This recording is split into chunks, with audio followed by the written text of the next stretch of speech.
Salve, salve, meu povo! Vocês estão bem? Como é que vocês estão? Hoje a casa tá cheia, a gente vai trocar uma ideia muito massa com esses estudantes foda, esses meus amigos aqui foda, velho. Que eu tenho viu a satisfação de conhecer, tá ligado? Hoje a gente vai falar de um assunto muito importante nesse EP, tá ligado? A gente vai falar sobre negritude na universidade. E eles sabem como é, porque eles estão lá atualmente, né? Tô aqui com meu mano Tasso. Não, na verdade, eu não vou apresentar ninguém, não. Eles que se apresentem. Então, sem mais delongas, pra começar, quem é o Mano Tasso, o Mano Gil e a minha mana Valéria Salomé, viu, galera? Então, gente, boa noite, primeiramente. Eu me chamo Tarcísio, mas na universidade e por fora também me conhecem como Tarso. E é isso, né? Eu faço história na Universidade Federal de Sergipe, estou no 8º período e tô aí, né, para somar com esse EP, falar sobre a negritude, falar sobre os negros na universidade, que é um assunto que causa ainda preocupação para nós. E é isso, tamo junto. E aí, galera, tudo bom? Me chamo Valéria, popularmente conhecida como Val, e na capoeira, Salomé. Estudo na Universidade Federal de Sergipe, faço serviço social lá. Também estou aí nessa luta, né? Construo o comitê antirracista atualmente na UFES, né? Sou militante. E aí estou aí presente nas lutas, né? Pela força do nosso povo preto aí. E aí, pessoal, boa noite, tudo bem? Meu nome é Giovanni, também sou estudante da UFES, né? Faço Relações Internacionais, sou militante do Movimento Correnteza, também construo a Unidade Popular, também faço parte aí do Comitê de Combate ao Racismo na universidade.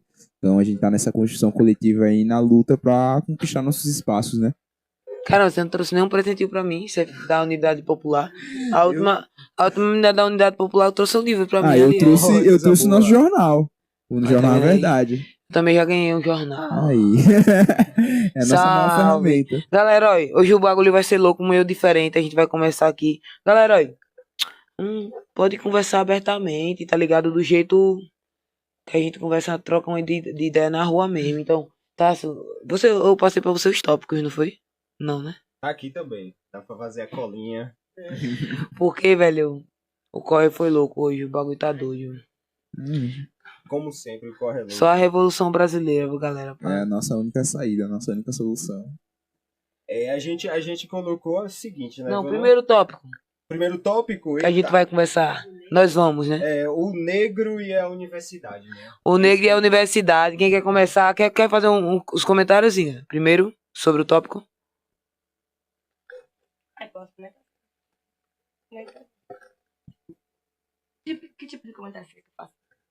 Posso fazer vários. Galera, minha podcast é de... Vários. Nenhum positivo, né? Galera, vamos fazer assim, então, pra começar as ideias trocadas. Vamos começar por Val, Perfeito. tá ligado? Depois a gente vai pra o Tasso, a gente pode comentar durante, tá ligado? E depois vai pra Giovanni, e depois a gente troca uma ideia sobre isso. Vamos lá. Perfeito. Bom, falar, né, sobre o negro na universidade. Eu acho que eu deveria falar sobre a vivência da mulher preta também dentro da universidade. Importante. Como que isso funciona, né? É muito complicado quando a gente, enquanto nós mulheres pretas, né, pessoas negras, entram na universidade, porque a gente acaba se vendo num espaço muito de limitação, né? Muito antes de a gente entrar na universidade, nossas vivências, desde a nossa infância, a gente sempre se coloca num lugar de que a gente não é capaz de atingir alguns espaços, né? Tanto é que socialmente, grande parte das mulheres negras, elas são encontradas, né, socialmente, elas fazem papel social de estar a serviço, né? Mulheres negras estão sendo colocadas socialmente a serviço. Então, a universidade não é pensada, por exemplo, para pessoas negras, para mulheres negras. Quando a gente adentra a universidade, a gente tem necessidades, por exemplo, de ter um atendimento psicológico direcionado. A gente tem necessidades de, por exemplo, uma creche. É muito importante falar sobre creche dentro das universidades também, principalmente para mulheres negras, porque a grande quantitativo, né, de mulheres que desistem da universidade, que acabam largando a universidade, é porque tem essas demandas com filho, com família, porque a gente também é colocado nesses espaços, né, de sempre estar cuidando da família, estar cuidando dos filhos, e assim, a universidade não é pensada, né? Quando a gente adentra, né, se a gente for resgatar um histórico, a universidade ela foi feita e construída para pessoas brancas de classe média alta, porque era onde os filhos de prefeitos, filhos de desembargadores, filhos de pessoas importantes socialmente eram encaminhados, né? E aí a gente entende que a universidade não é e nunca foi pensada para pessoas negras. A gente tem esse segmento e isso é muito visível quando a gente adentra esse espaço, né? Porque quando a gente, por exemplo, vai falar sobre pessoas negras, não tem auxílio suficiente, não tem auxílio. Quando a gente fala sobre adentrar, esse espaço negro de adentrar a universidade, não é só em questão das cotas, porque as cotas são extremamente necessárias e importantes, mas também a gente precisa pautar sobre permanecer. A gente precisa permanecer na universidade, tá ligado? Então, assim, falar sobre auxílio alimentação, auxílio moradia, auxílio pesquisa, auxílio universidade. Gente, um livro hoje em dia custa muito caro. Como é que pessoas pretas que são do corre, que vivem trabalhando, têm essa vida dupla, que precisa sobreviver, tem essa vida dupla, porque também a gente tem que trabalhar e estudar. Isso aí demanda uma questão psicológica muito foda da gente também, porque além do racismo que a gente tem que passar por toda a nossa vida, a gente também tem o racismo que a gente vive dentro dos espaços de trabalho, que também é muito foda. E quando a gente chega na universidade, que a gente acha que é um espaço plural, sim, que a gente acha que, nossa, lá vai ser tudo muito massa, todo mundo maravilhoso, todo mundo vai... eu vou conhecer mais pessoas pretas também. Acho que vai ser um espaço que eu vou me sentir mais acolhida, porque eu vou ter mais pessoas pretas que vão estar me ajudando também nisso. A gente enxerga que quando a gente entra lá, a gente vê que não é. E a gente passa por racismo lá dentro da universidade também. Então é muito foda a gente trazer esse tema, né, falar sobre negro na universidade, porque isso atravessa muitas coisas nossas, sabe? Desde a nossa infância até o nosso corre de tentar terminar a faculdade, porque também é um outro corre babado. Sofrendo. Você falou sobre se manter na universidade. Tem um aluno meu que eu dou aula a ele. Ele é barbeiro. Então, ele tá estudando na UFES. O cara tá com dificuldade. Aí o barbeiro deu a oportunidade a ele, tá ligado? Ele já sabia ter a manha de cortar cabelo, fazer outras paradas dread, etc. Pô, mano, ele abandonou. Ele abandonou e ele é super inteligente, mano. E super inteligente. um negócio que eu acho que Val tocou, que eu acho que é muito importante, porque essa exclusão, ela começa até antes de você entrar na Com própria certeza. universidade. Era um ponto que eu tava refletindo aqui. Verdade. O processo que a gente tem de vestibular é algo que é extremamente excludente, né? Por isso que eu acho que a gente tem aqui também um consenso na nossa perspectiva enquanto movimento estudantil, que para a gente realmente ter uma universidade que seja plural, uma universidade que consiga abarcar a massa dos estudantes trabalhadores que tem no Brasil, a gente primeiro precisa acabar com o vestibular. Isso é algo principal, porque a gente vê na nossa realidade, né, que as pessoas que conseguem lá se preparar, ir para um cursinho, para ir lá fazer o Enem, tentar 4, 5 vezes, porque quer fazer aquele curso, são as pessoas que têm condição, e geralmente essas pessoas são pessoas brancas, enquanto a maioria da população negra não tem nem esse espaço de poder ter um espaço para estudar, de ter um apoio para conseguir se focar ali e fazer o estudo, né, porque a nossa vida é o tempo todo ameaçada por várias outras necessidades que o capitalismo, que a sociedade nos impõe, né, e vai barrando a gente cada vez mais dessa sociedade. Então, as cotas são essenciais, mas ainda falta muito, né? Acho que tem várias coisas. E eu vou citar outro exemplo que eu mesmo já passei. A opressão que o pessoal da segurança da UFES faz com a gente do bairro que é em frente à universidade. Lembrando que o campus universitário, ele é livre e aberto, velho. E a gente é barrado de uma forma agressiva pela os seguranças. Eu mesmo, velho, eu só consigo passar tranquilo ali na frente quando tá no monturo de aluno ou quando tem algum dos meus amigos que cresceu junto comigo, que hoje trabalha ali de segurança, que me conhece. Porque, velho, toda vez que eu vou na UFES, eu sou barrado pelos seguranças, velho. Tá ligado? E isso aí a gente sabe por que é. Simplesmente é o racismo que existe na forma que a instituição de segurança, a instituição da polícia, etc., que eles treinam os seus seguranças, tá ligado? É um espaço que historicamente foi negado pra gente, né? Aí eu vou um pouco mais além, né, do que o Gil comentou, né? Sobre ele comentou sobre o vestibular, né? E eu digo que isso pode ser mais além, né? A própria escola que a gente estuda, né? Ela não prepara a gente para pensar fazer uma faculdade, né? Eu vim de uma realidade que eu fui preparado para o mercado de trabalho, não fui preparado para ir para a universidade, né? Nem se comentava sobre universidade, então a universidade chegou para mim muito tarde. Chegou para mim muito tarde, entender que eu poderia acessar esse lugar, esse espaço, chegou para mim muito, muito tarde, sabe? E mais porque eu fui atrás, né? Aquele anseio desde criança de, pô, preciso estudar, eu quero estudar, eu não quero só trabalhar, sabe?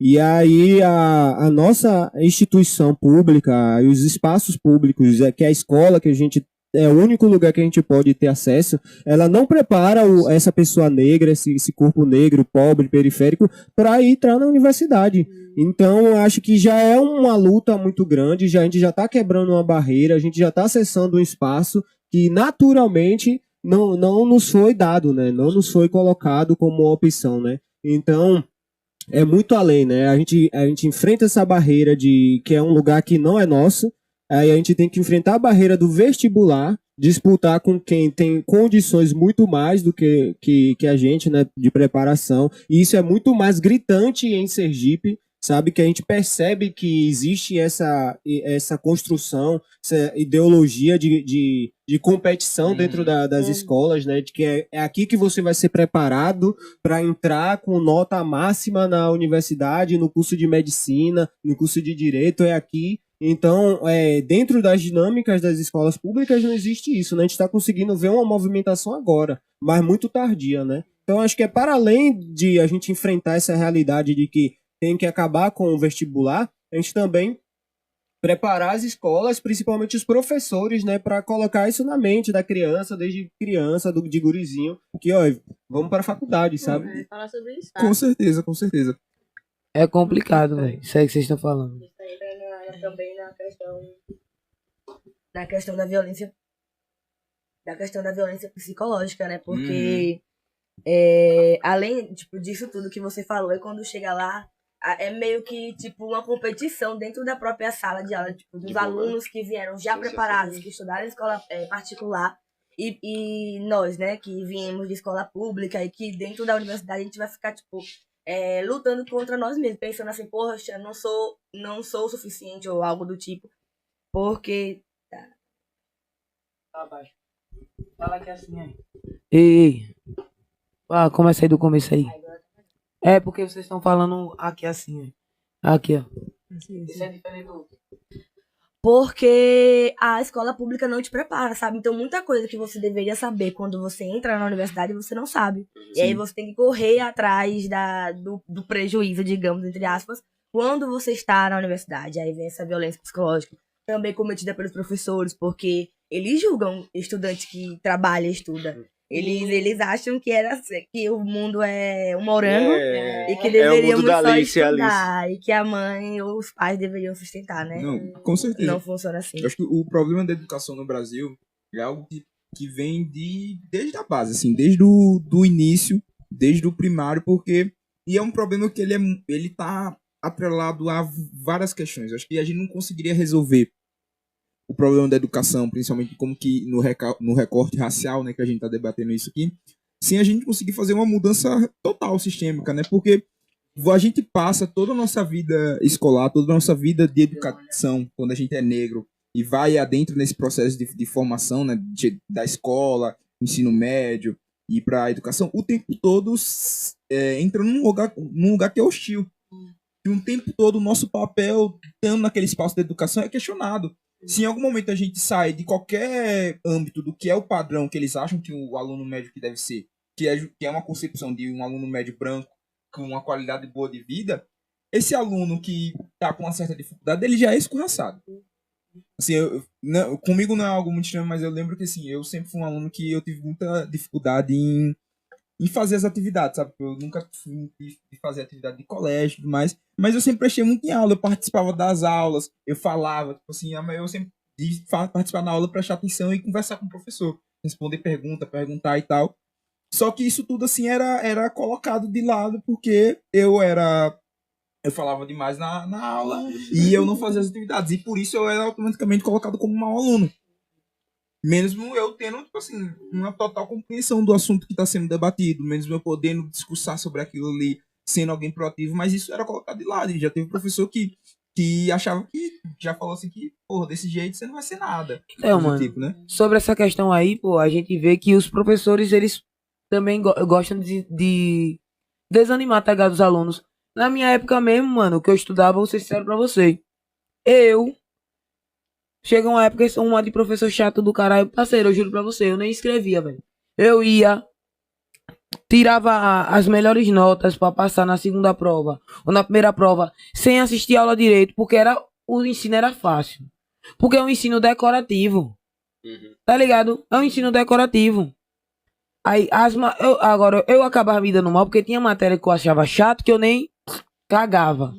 É tanto que eu não tenho mais, mas até antes de se mudar da casa da minha mãe, eu tinha cadernos que, quando você olha meu caderno, o caderno 60% em branco, e eu tirava melhores notas, O meu era bem assim. melhores notas do que pessoas que estavam lá, ou com letra de algumas meninas que pediam pra escrever o assunto, porque eu ajudava elas a fazer a prova, etc. Mano, A amizade. Bem assim, eu era bem assim mesmo. Tipo assim, a maior parte dos meus cadernos não tinha nada escrito, tá ligado?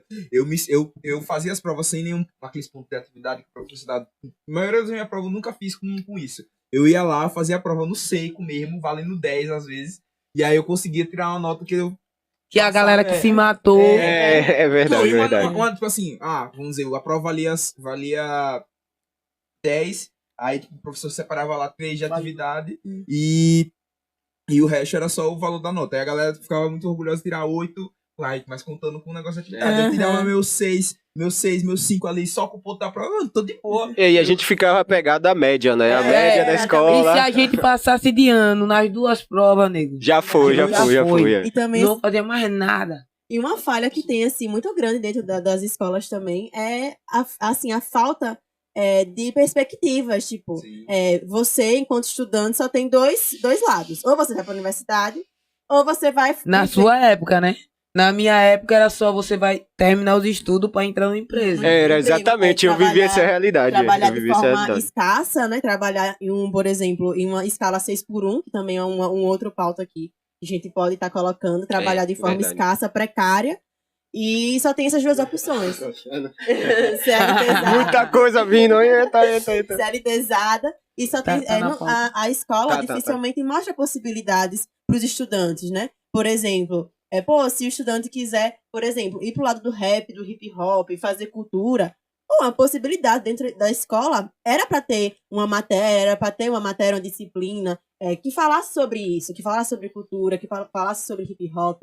Se o aluno quisesse se interessar, por exemplo, eu sempre fui uma criança muito criativa, né? Eu sempre quis trabalhar com moda, com essas coisas de roupa e tudo mais. Mas nunca me dava essa opção. Além de eu ser uma mulher preta, né? Porque também tem isso, tipo, esse espaço só é ocupado por pessoas europeias, brancas, ricas. Só eles sabem fazer moda. Você não sabe, tipo, quem é você, sabe? E também a escola não dava esse preparo, não dava essa opção.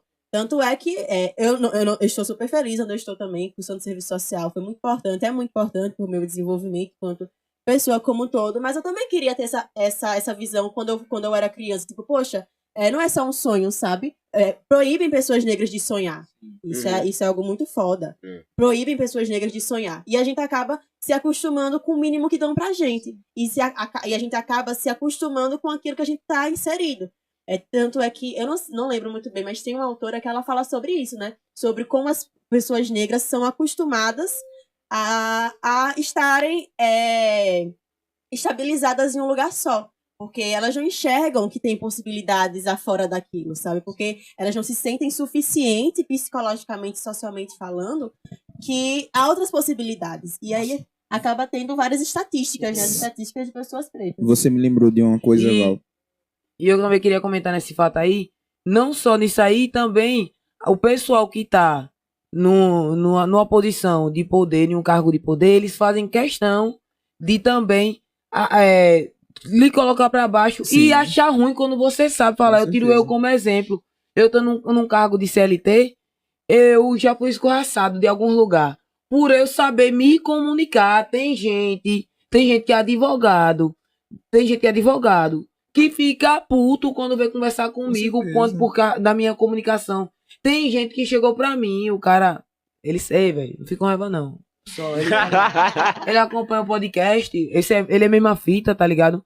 Mas ele tá numa posição diferente. Ele chegou pra mim e disse bem assim: você é superior aos outros que trabalham igual a você. Eu disse: não, mano. Simplesmente eu só sei me comunicar melhor. Mas se eu disser a você que eu aprendi várias coisas que você não sabe, com pessoas que não sabem nem falar também. Com certeza. Aí ele pegou e disse: o quê? O quê? Aí eu peguei: você sabe medir quantos blocos são pra fazer 1 metro quadrado? Isso aí é uma equação, pô. E eu aprendi com um cara que é analfabeto. Não, com É o certeza. conhecimento tradicional, É. né, que é. Tem vários aspectos, mas um negócio que eu queria comentar, que Val me lembrou, eu não sei se vocês já assistiram aquele filme Marte 1, que é brasileiro, velho. Acho que já. Esse filme é muito bom. Eu assisti ele quando exibiu lá no FASC, eu acho que do ano retrasado. E fala muito sobre isso, porque o filme, o tema do filme central é sobre essa criança de uma família pobre, de uma favela, que ela sonha em ser um astrônomo, tá ligado? E aí, tipo, só que aí, na situação ali, rola uma disputa porque o menino também é bom de futebol, tá ligado? E o pai dele, tipo, o sonho do pai dele seria ver ele como um jogador de futebol. Só que ele encontra na astronomia, ele começa a se interessar por astronomia e aquilo ali se torna o sonho dele. Só que ao tempo todo o filme ele vai mostrando como que crianças negras, por exemplo, não tem essa realidade de poder sonhar em algo diferente, a não ser o que a mídia lhe imposta como realidade como as opções que a gente tem pra sair da pobreza, né? Que é você se tornar um grande jogador de futebol, você estourar na música, e o crime também, que a sociedade também Exatamente o que eu reconhece tava a nossa pensando população aqui, negra como uma solução para a pobreza. E vai jogando a gente cada vez mais nessa caixinha, e qualquer sonho que a gente pense em disputar, principalmente esses sonhos que a gente vai disputar diretamente com a branquitude, eles nunca colocam como uma realidade. A gente nunca vê isso como uma possibilidade, né? Pensar, porra, eu quero ser um astrônomo. Eu acho que é a coisa mais difícil, tipo assim, uma criança negra se encontrar nesse sonho, porque dificilmente ela se vê nisso, né, nesse espaço, e o tempo todo a gente renega a elas mesmo de forma inconsciente, porque a gente sabe como a realidade funciona, é distante. E quando a criança fica sonhando demais, aí o que é que acontece? Eles tentam boicotar, tá ligado? Eles olham pra pessoa e tentam boicotar. Nessa perspectiva de sonho, de escolher, né, entre pensar se o sonho vale a pena e se você vai enfrentar a dificuldade de ser uma pessoa preta tentando lidar com isso, né? Então, se a universidade vale a pena, ou qualquer sonho que aquele jovem preto tenha, ou se vai mudar para um outro sonho que seja mais viável dentro da nossa perspectiva. Sim. E um negócio que eu acho que é legal também, né, analisar assim, é que sempre essas opções que eles colocam pra gente, né, como de mudança de vida, sempre são opções que você renega a visão de que aquilo ali exige um trabalho, exige um desenvolvimento, sabe? Tipo assim, é isso. Sempre quando colocam, por exemplo, o que é um jogador negro, um artista negro, ele sempre é tão bem sucedido porque ele tem um talento. Porque ele nasceu assim, ele tem um talento, ele sempre foi muito, muito bom e não sei o que, né, da genética dele. E o esforço negro enquanto desenvolvimento, do próprio pensamento científico, da capacidade assim de se desenvolver, nunca é colocado como uma possibilidade, né? Principalmente porque isso disputa muito naquela posição que a branquitude se coloca, né? E, isso mano, é o sistema, pensamento né? científico. O sistema, pô, ele encurta sonhos. Ele mostra pra gente... falou tudo aí. Ele mostra pra gente a perspectiva desse caminho aqui, ó, estreito. E aqui, 2D. E aqui do lado, ó, de um lado e do outro, tem uma parede onde... O sistema é a parede que impede da gente de sonhar, que impede da gente abrir o horizonte. E por que o não incentiva a entrar na universidade? maus professores, professores que distratam alunos, porque ensino escolar péssimo, o ensino de decorar, pra gente não ter conhecimento, porque conhecimento faz com que a gente pegue e escale esses muros que o sistema coloca no lado aqui, ó, pra gente não enxergar, e abre os horizontes, fazendo com que a gente consiga sonhar e buscar o que a gente sonhou, almejar aquilo ali. Ver, quando você pesquisa na história, você vai ver, a gente não tem nenhuma referência negra ensinada academicamente, nem na época da escola fundamental. Mas quando a gente começa a estudar, a gente vê. A gente vê, aí a gente vê assim, caralho, nessa época, em 1900, o cara fez isso. Nessa época, o negro era escravizado. Por que hoje em dia eu não posso? Então, isso é o sistema. O sistema faz isso com a gente. E conhecimento liberta, e conhecimento faz a gente buscar novos horizontes, abre nossa mente, abre nossa visão. É. Tá ligado? É. Lembre de seguir nossos colaboradores.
Thank